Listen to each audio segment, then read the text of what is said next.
Hi guys, it's Lizzie. It's about a week since exams have finished, so I thought that I would take you guys through Bristol exam season and what to expect, you know, how to do well, I don't know. Bristol exam season. I'm in second year, so this is my third set of exams that I've been through. January exams are always a bit of a stress because obviously you've just been through Christmas and New Year. You want to be partying and not revising, and so Bristol exam season is kind of good because it starts about 2 weeks after New Year, so you've got 2 weeks at least to revise for your January exams.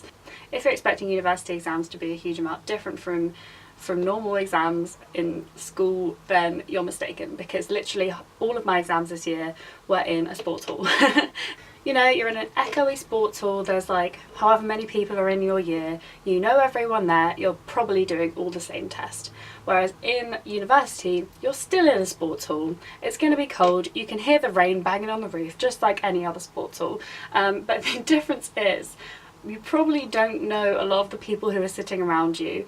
Everyone's doing different tests and they will interrupt your test. So in Bristol, a lot of the exams happen in Coombe Dingle, which is the sports hall up near Stoke Bishop. It's quite far away, so a lot of people get the bus there, or if you're lucky enough to have a friend that drives, you can get a lift. So I got a lift because my housemates drive, so that's really good. You put your coats and bags and things at the back of the hall, and then you have to remember your seat number. So there's like a tent outside the sports hall. You go in, you find your name, you remember your seat number, and then you have to go and find your seat in this like huge sports hall. It's usually not that hard, but if you forget your seat number, obviously it's a bit dire, because then someone's like, that's my seat, can you move? But yeah, and then you have to remember your candidate number as well, which you can write on the back of your university card, so it's okay. And then yeah, you sit down. Obviously you're not allowed your phones, you're not allowed an Apple Watch, anything like that, and they'll tell you all that. They'll do other things they did in A-levels, so you know, candidates must write in black pen and write your name on the front of the booklet and read through all the instructions before you start, and then they'll start you all off at the same time. Like, all of the people's exams start at the same time, but the exams will all finish at different times. So what they'll do is announce, like on a speaker, candidates from seat number 1 to 370, please stop writing now, that kind of thing. And because there's so many people in the exam hall, probably about like 900 to 1,000, not quite sure, so many people, everyone's taking exams that last different amounts of time. So if you're taking a particularly long exam, then it's going to be interrupted a lot. The last exam I had, there was a mistake in one of the papers that I wasn't taking, and so they were on the announcement and they said something like, oh, candidates in seat number 300 to 800, there's a mistake in the paper. If you turn to page 4 on question 6, blah blah blah blah blah, and they literally went on wittering for like 3 minutes, and it was so annoying. But yeah, so expect to be interrupted in your exams. It's not going to be dead silent, and also you are allowed to leave, so it's something like half an hour after your exam has started and 15 minutes before it's ending, you're allowed to just go. So if you finish, you can put your hand up. One of the what are they called, people who like look after you, invigilators, will come over and tell you that you can leave, and then you go back and collect your stuff and then just go. You're just allowed to go. So basically, like, it's pretty good because you can leave whenever, but also you're going to be distracted whenever people leave. So, you know, there's swings and roundabouts. In terms of revising for university exams, it's pretty much the same, that you revise all the materials that you have, that you've been given.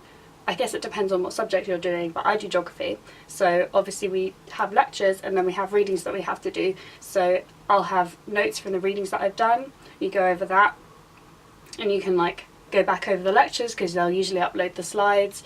If you didn't attend a lecture and forgot to catch up on it, you can go back and listen to it in Bristol, because they do media site recordings, which is basically like they record the lecture and have the slides changing when the lecturer changes them, so you can basically be at a lecture without being there. So if you miss one because of illness or hangover, then you can just go and listen to that exam again.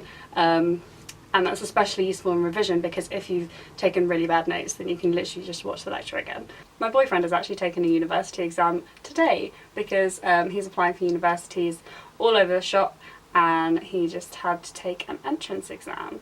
So he's done that, but he got the results back immediately, which I think is really strange. But he got 24 out of 25, so I'm like, and I'm sure he is too.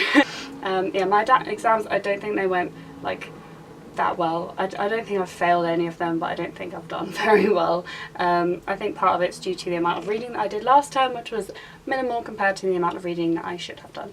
So this term I've been trying much harder to catch up on work. I've actually started a productivity challenge. So basically I've drawn myself out a little grid. Where is it?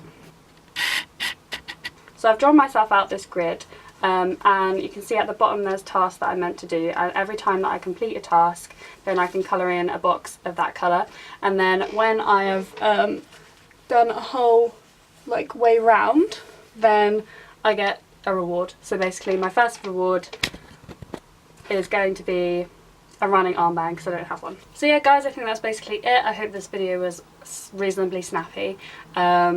And I hope it was helpful to you. I hope you're all having really good New Year's at school or uni or wherever you are, and I wish you all the luck in any exams that you're going to take at any point in time in your life.